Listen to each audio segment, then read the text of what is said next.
Good morning सभी बच्चे को। दिशा मैथमेटिक्स क्लासेस सिक्किम में। चलिए आज मैं बुक से पढ़ा रहा हूँ विद्युत धारा का चुंबकीय प्रभाव और क्लास 10th का ये साइंस का में जो है फिजिक्स उसी से। तो विद्युत धारा का चुंबकीय प्रभाव इलेक्ट्रिसिटी करंट, इसमें लिखा है फिजिक्स। सबसे पहले जानना है कि फिजिक्स का रीड किसको कहते हैं। फिजिक्स किस पर बना है? जैसे मनुष्य जो होता है उसका रीड होता है, उस पर खड़ा रहता है। तो फिजिक्स का रीड कौन है? जो चैप्टर हम शुरू कर रहे हैं पूरे फिजिक्स इसी पे खड़ा है। पूरा फिजिक्स को देखेगा तो उसी पर, विद्युत धारा पर ही वो खड़ा है, क्योंकि फिजिक्स के अंदर इसी के बारे में चर्चा होता है, इसी को हम लोग पढ़ते हैं। समझ गया? तो बहुत सारे ऐसे उपकरण होते हैं जो विद्युत से चलते हैं। बहुत सारे उपकरण का नाम जानते हैं, बहुत सारे उपकरण को देखे हैं, कुछ का नाम नहीं जानते हैं। तो कुछ उपकरण के बारे में नहीं मालूम है वो चलता है कि नहीं चलता है। ऐसा 2 4 5 उपकरण बताओ जो विद्युत से चलता हो। पंखा चलता है, टीवी चलता है, कूलर चलता है, प्रेस जो होता है जिससे कपड़ा को इस्त्री किया जाता है वो, हीटर भी है, एसी भी है कि नहीं? तो बहुत ऐसे सारे बड़े बड़े कारखाना में भी विद्युत का उपयोग होता है। कुछ ऐसे चीज़ होते हैं जो सामने आते हैं, पता नहीं लगता ये किस पर चलता है। अब जैसे मान के चलो साइकिल आ जाए सामने में, तो क्या कहेगा? साइकिल विद्युत से चलता है कि नहीं चलता? तो दोनों सिस्टम उसमें रहते हैं, विद्युत से भी चलता है, नहीं भी चलता है। लेकिन उसका ज़रूरत रास्ता तय करने के लिए नहीं होता। रास्ता तय करने के लिए होता है तो दूसरे विद्युत को, यानी कि एसी से डीसी कुछ कन्वर्ट होता है, फिर उससे रास्ता तय। कभी कभी एक साइकिल को एक जगह खड़ा करके विद्युत से चलाकर उससे दूसरा काम किया जाता है। समझ गया? ये होता है।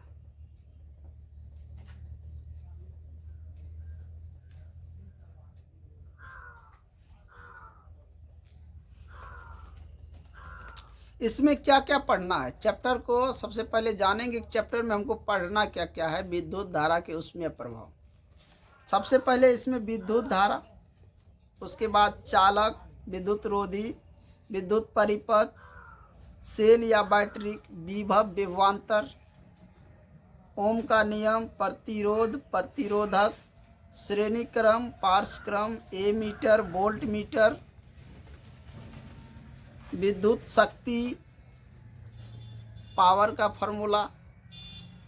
समझ गया? ये सब जो है इस चैप्टर में पढ़ेंगे। इसके अलावा कुछ पॉइंट और छूटेंगे जो हम आगे बताएंगे। जो ऊपर में है जो चीज़, उस चीज़ को बता दिए। इसके अंदर जैसे जाएंगे बुक के अंदर, यानी जो हम पेज पढ़ा रहे हैं उसके अंदर, तो कुछ ऐसे पॉइंट आएगा जो अभी हम नहीं बताए क्या क्या इसमें पढ़ना है। कुछ चीज़ ऐसे छूट गया हो तो उसको हम आगे देखेंगे। समझ गया? विद्युत बल्ब भी है, लघु पतन भी है, उसके बाद सुरक्षा, फ्यूज, अन्य चीज़ें हैं। चालक का प्रतिरोध किन किन बातों पर निर्भर करता है, ये सब भी है। समझ गया? तो सबसे पहले हम देख रहे हैं ऊष्मीय प्रभाव, विद्युत का ऊष्मीय प्रभाव। ऊष्मीय प्रभाव क्या क्या है, कैसे ऊष्मीय प्रभाव पड़ता है, पहला यही चीज़ है। तो ऊष्मीय प्रभाव के जानने से पहले मौलिक कण के बारे में देखेंगे। मौलिक कण 3 होते हैं। कौन कौन? इलेक्ट्रॉन, प्रोटॉन और न्यूट्रॉन। अगर पूछे इलेक्ट्रॉन आवेश में, तो इलेक्ट्रॉन का आवेश क्या होता है? माइनस, प्लस या जीरो। देखो होता इलेक्ट्रॉन का जो पावर होता है वो ऋण आवेश होता है, और प्रोटॉन का धन आवेश, और न्यूट्रॉन का उदासीन होता है। जीरो होता है, उदासीन होता है वो। समझ गया? आवेश का खोज किसने किया था? आवेश का खोज थेल्स ने किया था। ये सवाल ऑब्जेक्टिव में पूछेगा। जैसे कल की क्लास में हम देख रहे थे मॉडल से, तो उसमें देखे थे ना कि आवेश का खोज किसने किया था? थेल्स ने किया। परमाणु जितने इलेक्ट्रॉन होते हैं उतने ही प्रोटॉन होते हैं। परमाणु में जितना इलेक्ट्रॉन होगा उतना ही प्रोटॉन होगा। अगर परमाणु में 6 इलेक्ट्रॉन है माइनस में, तो प्रोटॉन 6 प्लस में है। समझ गया? दोनों यानी देखेगा, दोनों को अगर जोड़ेगा -6 + 6 तो क्या होगा? 0 हो जाएगा। और 0 क्या होता है? उदासीन होता है कि ना, आवेशहीन। तो परमाणु जो होता है विद्युत का क्या होता है? उदासीन होता है। ऑब्जेक्टिव पूछ देगा कि परमाणु डैश उदासीन होते हैं, क्या लिखना? विद्युत का उदासीन होते हैं, या परमाणु विद्युत के डैश होते हैं, क्या होते हैं? उदासीन होते हैं, ऐसे पूछेगा। लेकिन कभी कभी इसका संतुलन बिगड़ जाता है। परमाणु विद्युत उदासीन होते हैं, लेकिन कभी कभी क्या होता है? इसका संतुलन बिगड़ जाते हैं।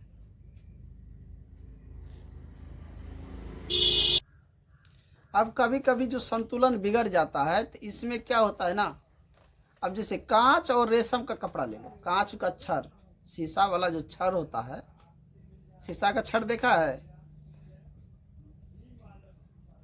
नहीं देखा है?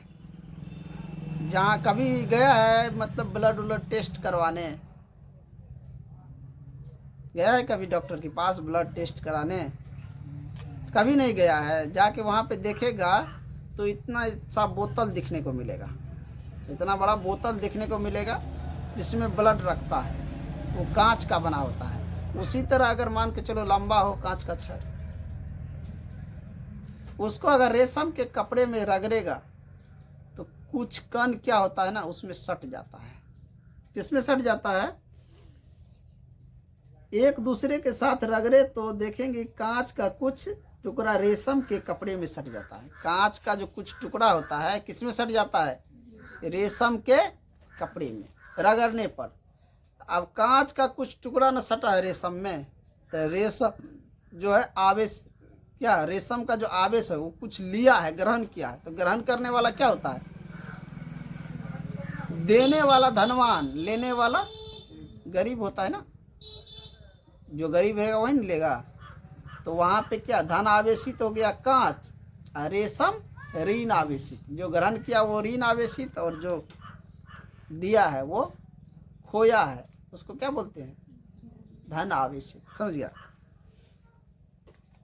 उसी तरह अगर मान के चलो दूसरा देखे, एक ऊन का कपड़ा, दूसरा एवोनाइट का छड़, दोनों अगर रगड़ा जाता है तो उल्टा हो जाता है।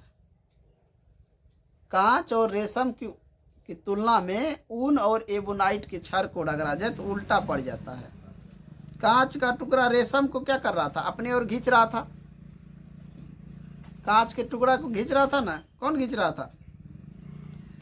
रेशम में चला गया। लेकिन यहाँ पर उल्टा हो जाता है। एवोनाइट का छड़ जो ऊन को कुछ टुकड़ा उसमें आ जाता है, यानी कि रेशम और कांच को रगड़ा तो कुछ कण जो है रेशम में चला गया। हाँ, ऊन और एवोनाइट को रगड़ता है तो एवोनाइट का छड़ जो है ऊन को अपने ओर खींच लेता है। समझ गया? या एवोनाइट का छड़ और उधर कांच का छड़। तो कांच के छड़ क्या कर रहा है? खो रहा है। वो धनावेशित है, वो दे रहा है। वही एवोनाइट का जो छड़ है वो ग्रहण कर रहा है। तो ये ऋण आवेशित हो रहा है, ऊन जो है वो दे रहा है। इसका मतलब कि ऊन धनावेशित हो जाता है यहाँ पे। समझ गया ना? कोई भी क्वेश्चन आए रेशम और कांच के छड़ से संबंधित तो लिख लेगा एवोनाइट और ऊन से संबंधित। बुक में ये सब उदाहरण में दिया है, तो कोई भी सवाल नहीं छूटना चाहिए। कांच धनावेशित एवं एवोनाइट छड़ ऋण आवेशित हो जाता है। कब? जब एवोनाइट और कांच का यहाँ पे रगड़ा जाता है तब। एवोनाइट और कांच को यहाँ पर रगड़ा जाएगा तब ऐसा होगा। कांच और ऊन में दोनों में क्या होता है? धनावेशित हो जाता है। कांच और ऊन, अभी दो गो ऑप्शन है ना, ऊन और एवोनाइट को छड़ के रगड़ा, एक ऑप्शन है कि कांच ऊन के साथ एबोनाइट और कांच के साथ रेशम। कांच के साथ रेशम, तो कांच यहाँ पे क्या हुआ, धनावेशित। ऊन के साथ एबोनाइट, तो कांच और ऊन क्या हो गया, दोनों धनावेशित हो गया, हो गया नहीं। और रेशम और एबोनाइट का क्षार, ये दोनों क्या हो गया, ऋणावेशित। ये दोनों खींचा है ना, ये ऋणावेशित हो गया।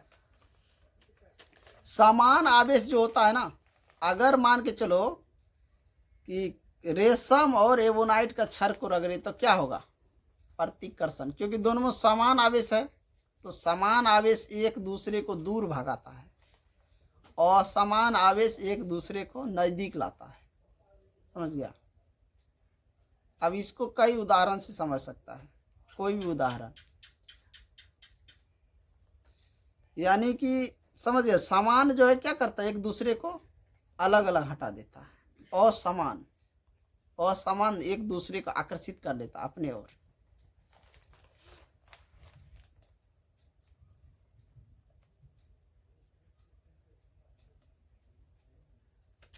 आवेश, आवेश का इंग्लिश क्या होता है, चार्ज।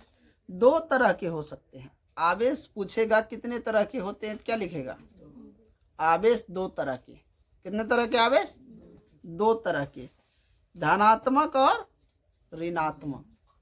धनात्मक और ऋणात्मक, लाइट कट गया रे। तो आवेश दो तरह के होते हैं, धनात्मक और ऋणात्मक। तो आवेश का SI मात्रक कूलाम होता है। आवेश को हम विद्युत ऊर्जा भी कह सकते हैं।